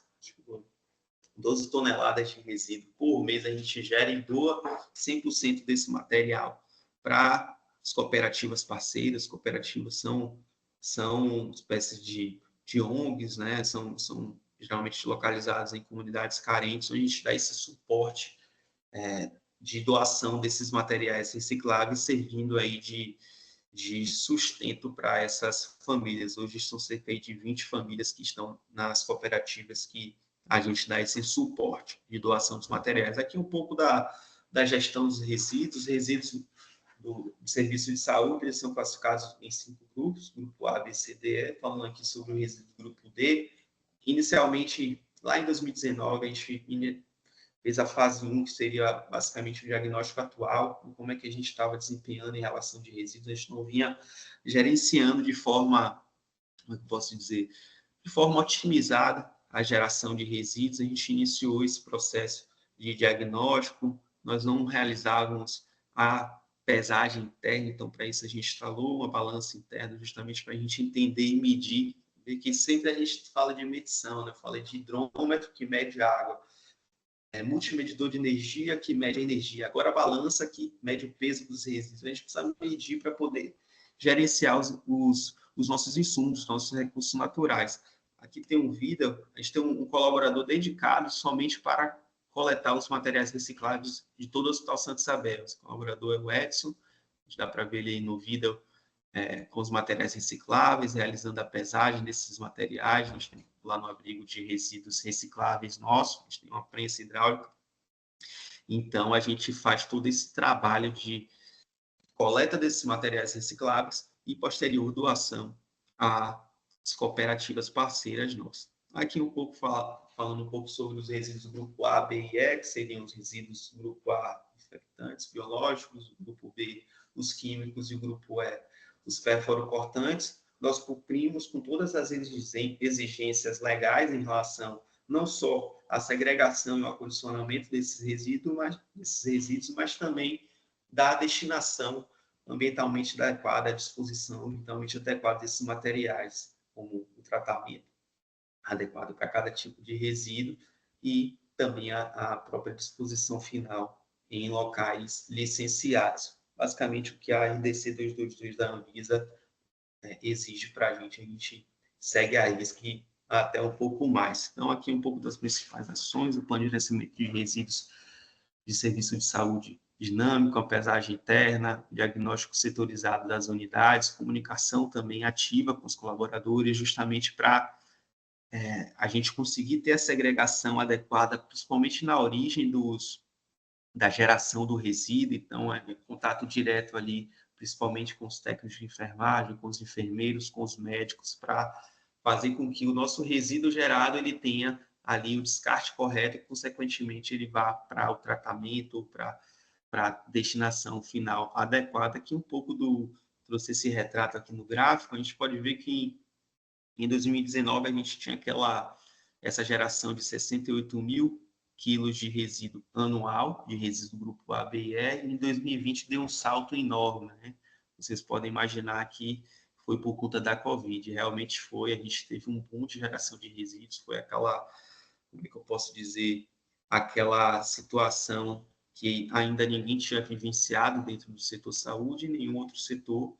O setor saúde foi mais complexo por se tratar do cerne ali da questão da pandemia. A gente ainda não, os próprios órgãos fiscalizadores ainda não sabiam exatamente como proceder em relação ao descarte dos resíduos ligados a pacientes com a COVID. Então, inicialmente, optou-se por todo resíduo que teve contato direto com o paciente, a gente descartar como resíduo infectante, então acabou dando esse boom enorme e essa medida acabou prevalecendo ao longo dos anos até a legislação entrar em um consenso de um descarte, digamos assim, menos prioritário desse material gerado pelo paciente COVID. A gente ainda está um pouco acima em relação a 2019, muito por conta do próprio crescimento do hospital também nesses últimos anos, mas há uma tendência a reduzir se a gente comparar a 2020. Aqui um pouco da coleta seletiva que a gente faz, às vezes até direcionado para determinados tipos de material. Nessa imagem da esquerda a gente vê somente para as garrafas PETs geradas nas enfermarias do Hospital Santa Isabel. Nessa imagem do meio, o reciclômetro, ou seja, a gente atribui uma meta e emite para os nossos colaboradores como é que a gente está desempenhando em relação à geração dos resíduos recicláveis. Como é que eu estou de tempo aí, Jandiana? Já passei muito. Já encerrou seu tempo, mais 1 minuto de tolerância. Maria, olha só. Acabei me empolgando aqui, viu? Mas eu vou passar rapidinho só para dar uma observação final. Como eu tinha comentado, a gente participa do Race to Zero, uma campanha global de redução. Só mostrar um pouco dos resultados aqui um projeto bem bacana da lavanderia. Depois a gente pode, de repente, tirar uma dúvida, mas em relação a mais importante, eu diria, que é a redução das emissões de gases de efeito estufa oriundas do escopo 1 e 2. Escopo 1 seriam as emissões diretas, ou seja, tudo que a gente gera aqui no hospital, dentro do Hospital Santa Isabel. Escopo 2, tudo que a gente gera relacionado à energia elétrica. Então, a gente vê em 2020 uma redução bem significativa em relação a 2023, do último ano base. Então, a gente tem uma meta aí de 50% de redução até 2030, a gente está quase chegando, alcançando essa meta em 2023. Então, a gente espera que em 2024 a gente já alcance ela. Muito por conta disso, desse alcance, veio através dessas ações todas que eu comentei: gestão adequada de água, gestão adequada de energia, gestão adequada das emissões internas também de gases de efeito estufa, com os projetos aplicados. Aqui um pouco do saving e dos projetos que a gente comentou. Vou passar bem rapidinho aqui alguns prêmios e reconhecimentos. Contato aí também para quem quiser tirar dúvida depois. A gente fica à total disposição aqui na Santa Casa para estar, enfim, batendo papo, tirando dúvidas. Fico à disposição aí para novas oportunidades. Excedi um pouquinho, né, para isso, me empolguei aqui, rapaz. Obrigada, Fernando, foi excelente a explanação e o evento, né? Acredito que o tema está sendo bem explorado aqui, e que desafio, né, Rodrigo, ficar por último, viu? Mas aqui eu quero introduzir aqui o Rodrigo, que está representando a Liga Álvaro Bahia. Eu estava lá olhando, né, Rodrigo, no LinkedIn, um relatório de sustentabilidade, né, da Liga. O Rodrigo, que é engenheiro de produção e coordenador do comitê de ESG na Liga Álvaro, e também está cursando mestrado em administração. E eu passo aqui a palavra para vocês. Antes, eu queria dizer que estamos com 47 pessoas. A gente vai aguardar, deixar a pergunta para o final. E, inclusive, eu vou fazer uma provocação assim que o Rodrigo terminar a apresentação dele, porque eu sei que o Fábio Rocha adora essa palavra provocação, né? A vocês três, viu? Com você, Rodrigo. Obrigado. Todos me ouvem bem? Sim, sim. Sim, ok. Então, boa tarde. Primeiro, agradecer, né, mais uma vez a Jandiara pelo convite. É uma honra estar aqui dividindo essa mesa, né, com o Fernando, que a gente já conversou anteriormente aí sobre essas práticas. Mais uma vez, obrigado mesmo pela oportunidade. E a Fábio, foi um prazer estar aqui contigo. Vou apresentar, deixa eu compartilhar minha tela. Já estão vendo?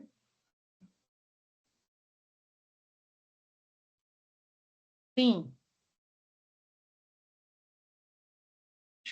Então, pessoal, só para a gente começar, como o Jandiara já introduziu, né, eu sou Rodrigo Barreto, estou aqui representando a Liga Álvaro Bahia. E para quem não conhece a Liga Álvaro Bahia, na verdade, ela iniciou lá em 1923, então é uma instituição aí centenária, né, em um cenário que a gente tinha, nós da Bahia, né, como um todo, tínhamos um cenário, né, de muita mortalidade infantil, que a cada 5 crianças nascidas, 40 morriam, né, antes de completar o primeiro ano de vida. E, na verdade, a Liga ela iniciou nesse contexto, né, de alta mortalidade, e muitas das crianças, na verdade, eram acolhidas pela Santa Casa de Misericórdia da Bahia, ali na Pupileira, né, então foi ali que a Liga iniciou, em parceria com a Santa Casa, né, e que essas crianças eram deixadas nas rodas dos expostos, né, e diante dessa realidade, um grupo, né, de médicos, né, liderados aí por Álvaro Bahia, Joaquim Martagão Gesteira, né, e começou esse trabalho mesmo de redução da mortalidade infantil. E em 1937, né, foi criada a primeira escola de puericultura da Bahia e o primeiro banco materno do país, né, e o trabalho da Liga, né, desses médicos continuaram, né, que foi em 1946, começou o início da construção do Hospital Martagão Gesteira, que é uma das nossas principais unidades aqui, focada no atendimento pediátrico, né, e tem anos depois, né, o hospital foi inaugurado em 1965 e em 2023, né, a Liga completou 100 anos, né, que foi um marco. Então eu vou mostrar para vocês um pouco, né, dessa estratégia que foi feita, né, para garantir essa perpetuidade da Liga, né, por mais anos. E em 2025, ano que vem, o Martagão ele faz 60 anos, né, de existência, né, de construção de inauguração. Então, é isso que compõe hoje a Liga Álvaro Bahia, né, todas essas nossas unidades, né, como falei anteriormente, o Martagão Gesteira é da nossa principal unidade, fica ali no Tororó, em Salvador, né, a gente compõe, ainda tem outra unidade, que é o ECA, o Hospital Estadual da Criança, que fica ali em Feira de Santana, né, o IESG, que é o nosso Instituto de Ensino, Saúde e Gestão, que é responsável aí, né, por todas as residências, internatos e pesquisa acadêmica, pesquisa clínica, né, do Martagão e do EC. Né, a gente tem aí duas unidades próprias, que é o Transformar, o Centro de Desenvolvimento Infanto-Juvenil, que fica em Lauro de Freitas, focado no tratamento, né, do espectro autista. E o Hospital Só Kids também fica é um hospital infantil localizado também em Lauro de Freitas. Né? E a gente aqui também tem o Centro de Referência Estadual para Pessoas com Transtorno do Espectro Autista, que é o CRETEA, que fica ali no Campo Grande, né? É um OS, né? Uma unidade de gestão que é focada no tratamento do transtorno do espectro autista. E a gente tem duas novas unidades, né? Que é o Hospital Materno Infantil de Alagoinhas, né? Que foi inaugurado em julho, e expandindo aí, né, para o Brasil, a gestão do Hospital da Criança de Maringá, que foi, né, inaugurado sob a nossa gestão segunda-feira. Né? Então, o início dessa jornada, né, de SG como um todo. Como eu falei anteriormente, a Liga ela tem ano passado ela fez 100 anos, né, e pensando nessa perpetuidade, né, para garantir mais 200, 300 anos, né, dessa história bonita que começou, né, por lá Álvaro Bahia, foi feita a estruturação do plano diretor estratégico, né, e foi definido o objetivo fortalecer a cultura SG. E só fazendo um adendo do que o Fábio trouxe, né, o SG está conectado ao planejamento. Né, então, isso é uma das grandes nossas fortalezas aí para poder garantir essa perpetuidade, né, e essa transversalidade e a implementação do SG aqui dentro da Liga. Né? E em março, né, como nós, né, na época não sabíamos muito sobre o tema, né, foi feito monitorias, né, todo um treinamento aí para poder se pensar qual estratégia ser utilizada, né, e depois disso, né, foi feito aí ajustado o propósito da Liga Avro Bahia, que é cuidar da saúde da criança e da mãe, e essa ambição ESG, de fazer o bem melhor, que está explícito aí em nossa cultura e nosso DNA estratégico, né, em que está sendo perpetuado ainda mais por todas as nossas unidades, e tem a nossa visão, né, que é ser líder no Norte e Nordeste no cuidado da criança até 2030, né, e que a gente já sofreu um ajuste aí para 2025, que é ser líder no Brasil no cuidado da criança até 2030, com esse avanço, né, das nossas unidades agora para Maringá, e os nossos valores, né, honestidade, comprometimento, respeito, sustentabilidade e qualidade, que a sustentabilidade em si é os nossos valores, né? E trazendo um pouco para isso, né, esse é o nosso mapa estratégico, que vocês veem que, para garantir a nossa perenidade, um objetivo claro nosso lá no topo, para ampliar a significância, é esse fortalecimento da nossa cultura ESG, porque a gente entende que nós somos fortes no social, já temos práticas ambientais já consolidadas e precisamos melhorar, como sempre, né? Mas está em esse objetivo de fortalecer essa cultura ESG dentro da instituição, e foi feito ainda, né, várias coisas que eu vou apresentar aqui para vocês ainda mais.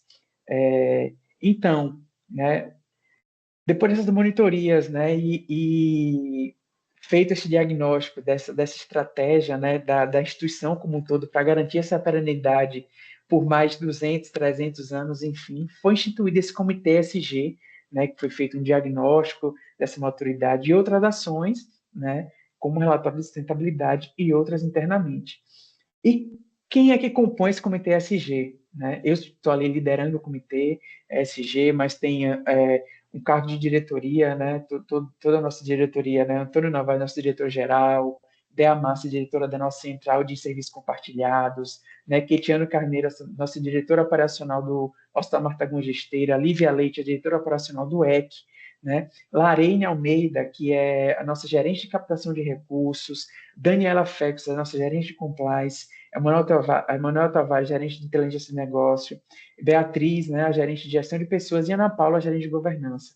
Então, a Liga trouxe, né, mais pessoas aí para poder se pensar nessa estratégia e como implementar, e tem, né, ganha reforço ainda mais com a gerente de governança para estruturar ainda mais esses aspectos aqui dentro, além do compliance, né, o nosso G aí ganhando força aqui dentro, né, da Liga como um todo, né, como S, né, com Beatriz ali olhando esse aspecto S, né, aqui dentro do comitê para ter essas ações, né, começar a ampliar essas ações aqui dentro da Liga. E o ambiental, né, a gente tem ali a nosso diretor-geral, enfim, né, a diretoria operacional de cada unidade para poder focar nesse aspecto web.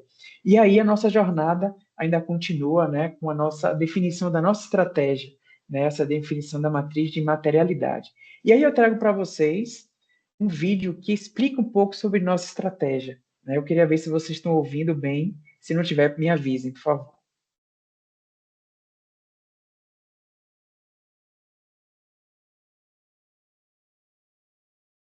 Tá sem som. Você deve ter que compartilhar o áudio também. Deve ser por isso. Você compartilha o vídeo, aí aparece a opçãozinha compartilhar áudio.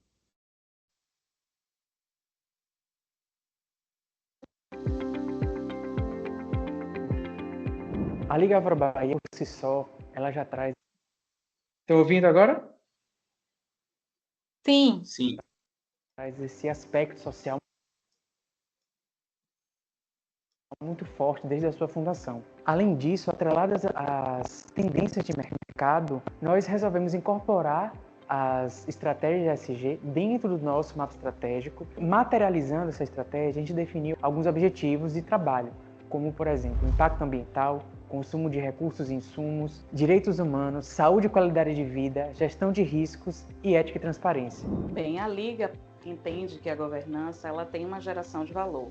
A instituição, ano após ano, vem mantendo o foco no aprimoramento das suas práticas de governança, sempre pautada nos seus valores e no contexto do mercado global. Significa que temos regras claras, responsabilidades definidas e transparência em todas as nossas ações. A Liga Álvaro Bahia ela é uma instituição que está muito comprometida com a saúde do paciente e também com a saúde do planeta.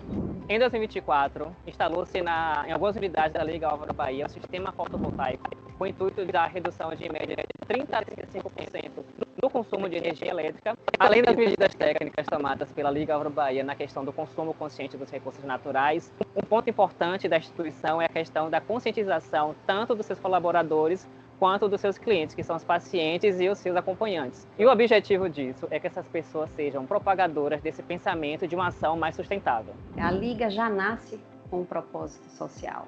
Já se passaram 100 anos e os desafios continuam os mesmos, porque no fundo a gente busca qualidade, acolhimento, afetividade nos nossos atendimentos. Fazer o que ninguém faz é atender crianças e adolescentes que têm dificuldade de acesso a procedimentos de alta complexidade. Não seria possível a gente estar oferecendo o serviço que a gente oferece nas nossas unidades como um todo, sem que a gente tivesse o envolvimento da sociedade civil e do poder público.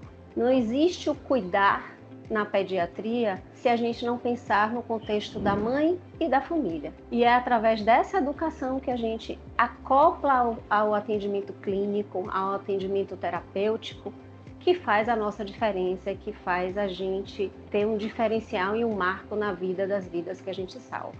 O futuro vai ser a continuidade de todo esse trabalho que nasceu há 100 anos e que chegou até hoje. O que mudará são os enredos que vão preencher esse trabalho.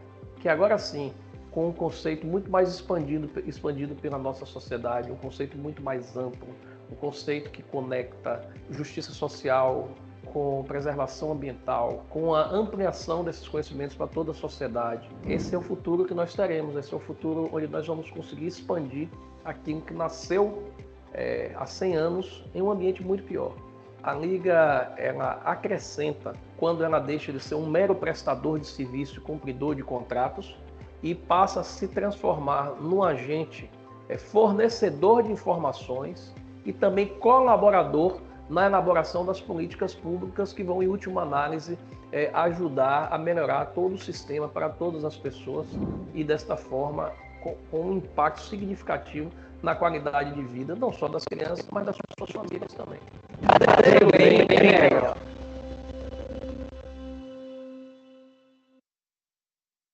Então, partindo um pouco sobre essa nossa estratégia e esse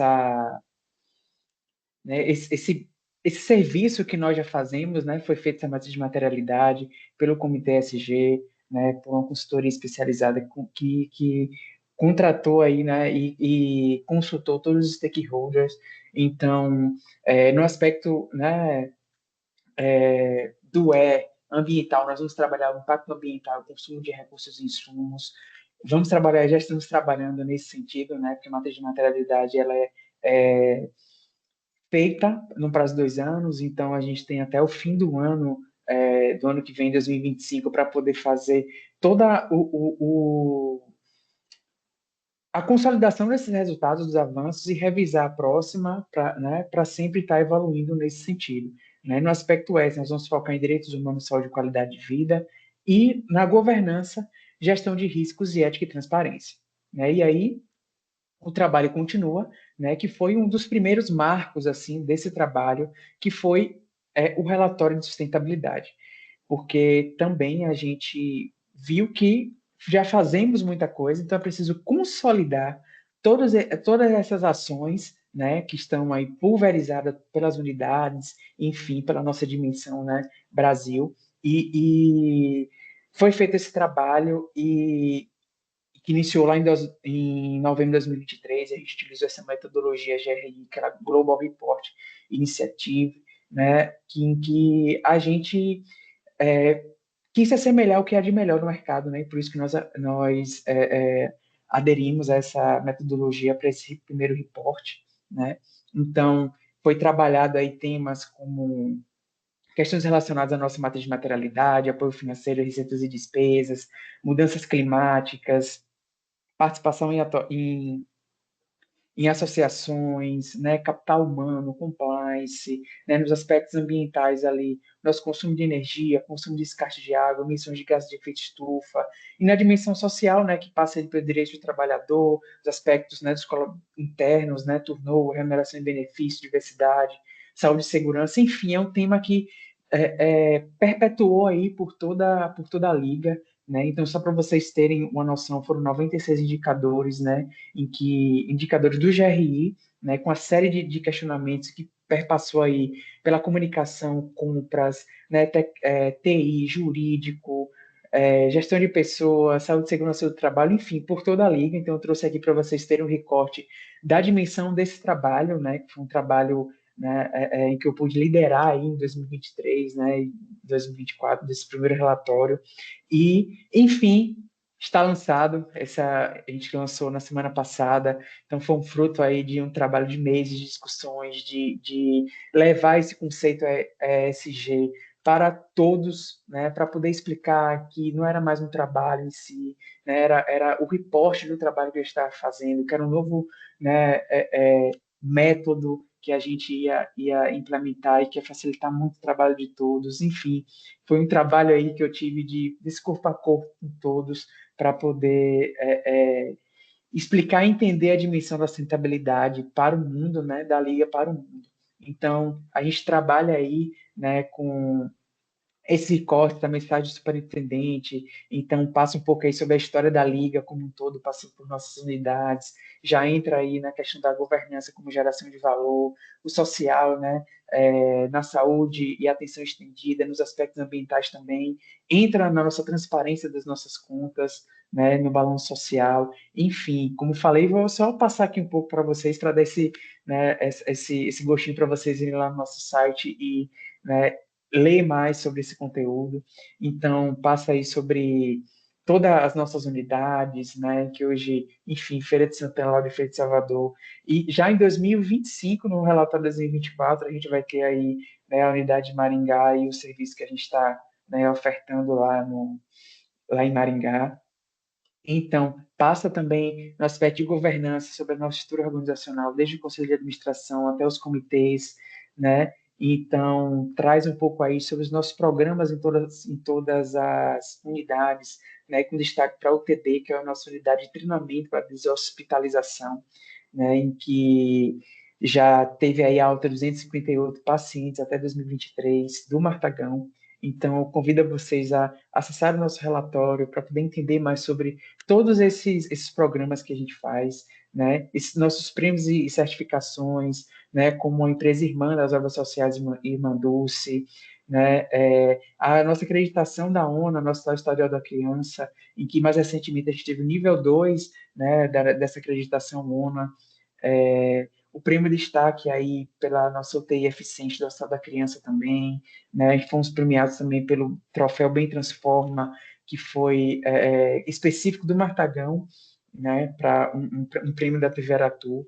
Então, isso é o nosso... A gente fala com muito orgulho de todos esses prêmios e certificações. Então, tem muito mais aí, muito mais ações sendo desenvolvidas, né? Como nos aspectos ambientais, como foi retratado no vídeo.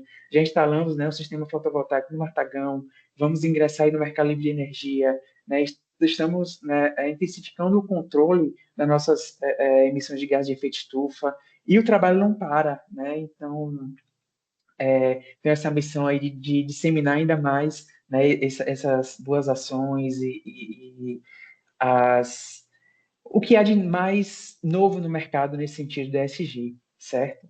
Então, como eu falei, né, como parte aí dessa divulgação do conceito, nós fizemos o lançamento do relatório de sustentabilidade para todos os colaboradores da Liga, né, na semana passada, em que contou com a presença aí, né, do nosso superintendente, Dr. Carlos Emanuel, enfim, da nossa, né, diretora de saúde, Cláudia Cruz, e outros integrantes do Comitê SG, justamente para todos os colaboradores, para eles poderem entender o que é essa prática, né, para eles poderem entender ainda mais o que é SG. Né? Então, nós fizemos essa live aí para todas as unidades, teve uma aderência bastante significativa, e foi um chamado também interno, né, para que nós distribuímos um brinde, que foi um lápis semente, né, para que todos os colaboradores da Liga Varo Bahia pudessem escrever essa história com a gente, né, e que essa semente pudesse ser, né, plantada, né, pelo mundo. Então foi essa mensagem que a gente trouxe aí, né, nessa live.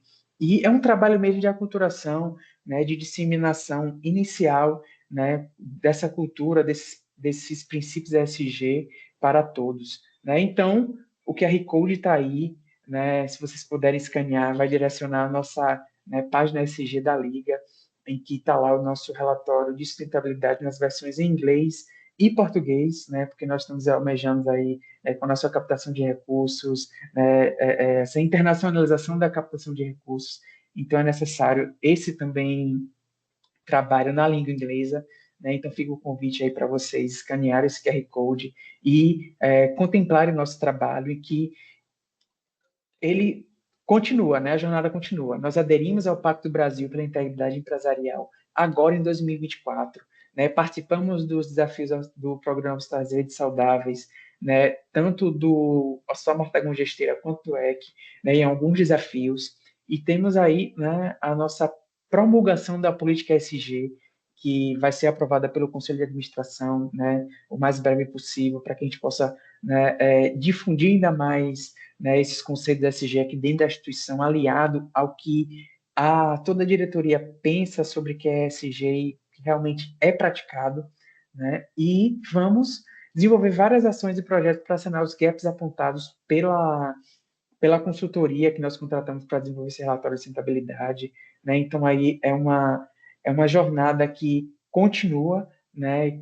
Além dos gaps solucionados pelo GRI, né? Apontados pela consultoria, vamos trabalhar nos gaps do Programa Estados Verdes Saudáveis, né? Apontar aí os gaps que o Pacto do Brasil pela Integridade Empresarial trouxe para a gente desenvolver internamente. E o trabalho não para, né? Esse é o nosso contato, sg@labcmi.org.br, e a gente continua com essa missão, né, de difundir a nossa ambição de fazer o bem melhor para promover ainda mais, né, o cuidado da saúde da criança e da mãe com excelência. Então, agradeço aí mais uma vez a Jandiara pela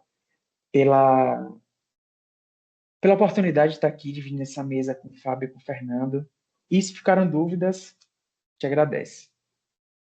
Obrigada, Rodrigo. Sou eu que agradeço mais uma vez ao Fábio, né, ao Fernando, a você por ter aceitado o nosso convite. Que tarde maravilhosa, de alto nível, né? A gente precisa trazer, né, difundir mais esse conceito, né, e as práticas que estão sendo adotadas. E aqui vai a provocação.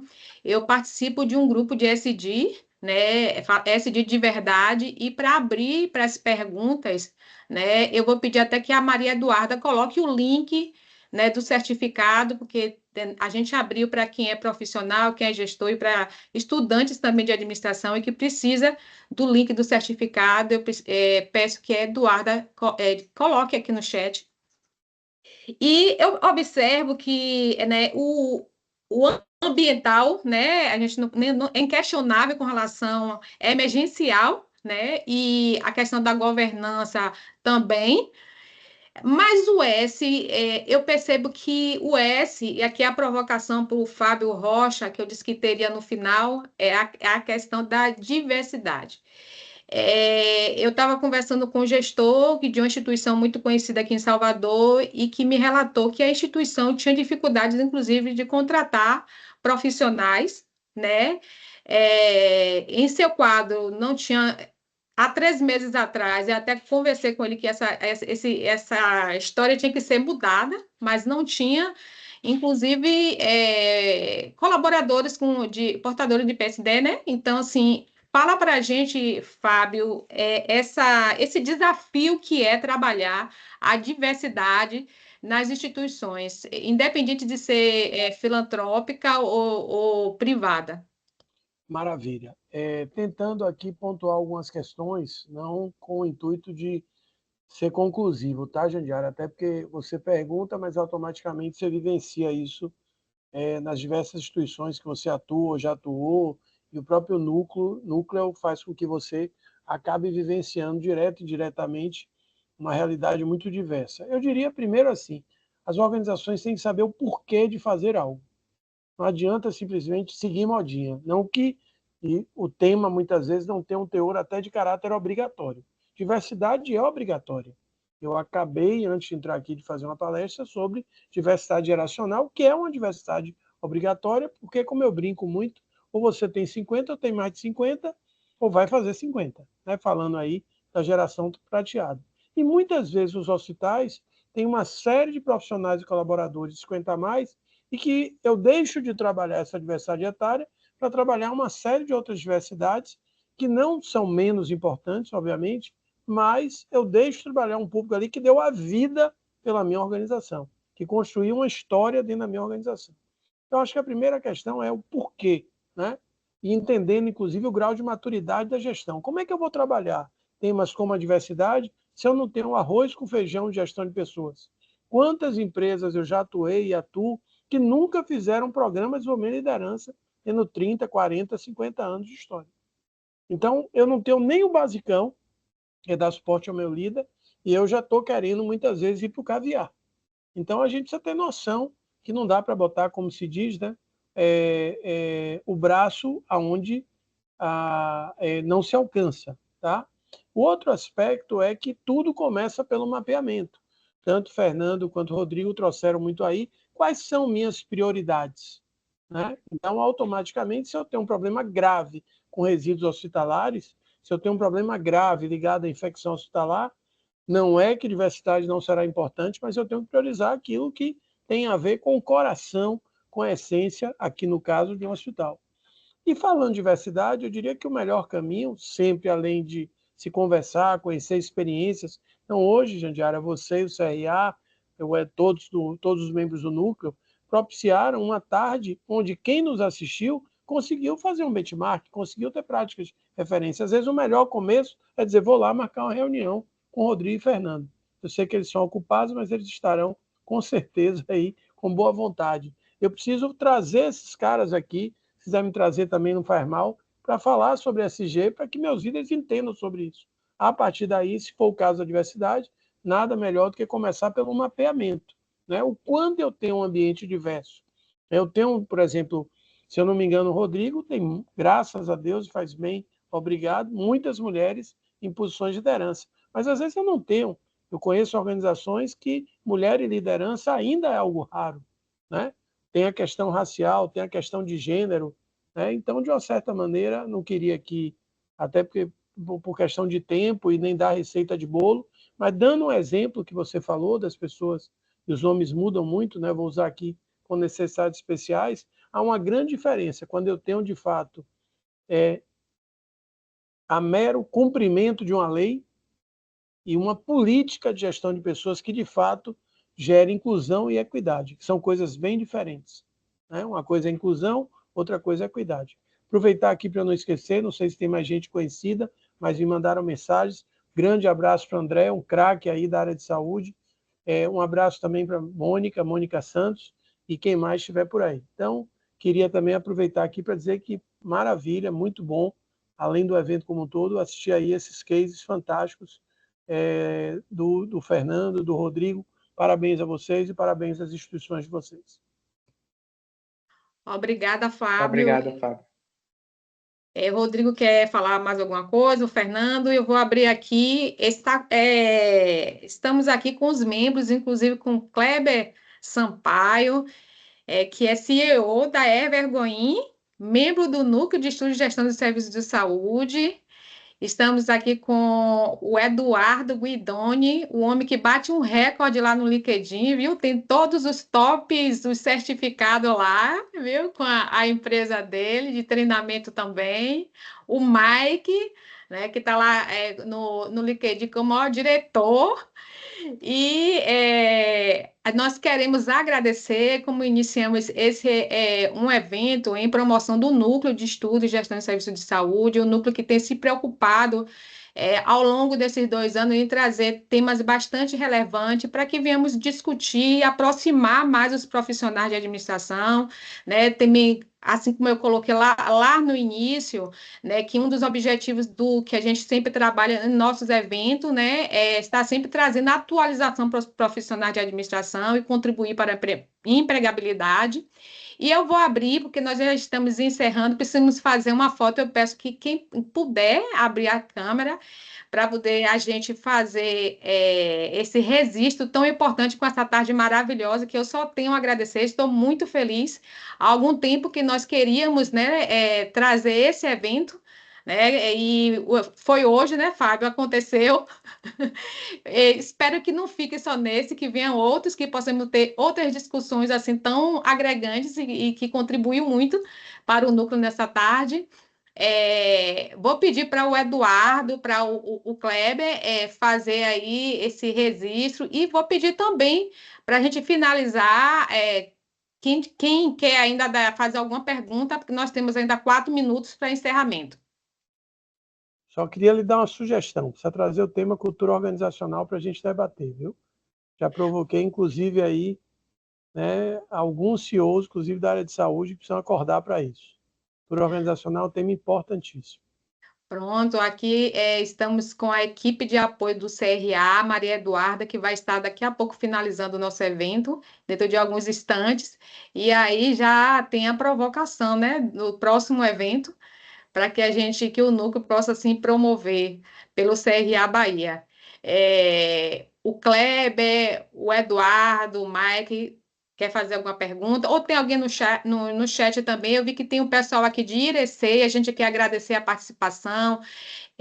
A Thalita de Irecê, o Marcel de Feira de Santana, tem também aqui a Dora, tem a Saíli, a Lorena, pessoal de Salvador e de outro estado também aqui, o Miquéis, né, participando do nosso evento. Eu quero agradecer a todos os participantes, né, pedir que sigam lá o CRA oficial para estar acompanhando os nossos eventos, né?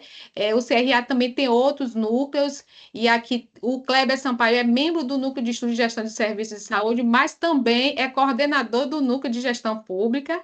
Então, vamos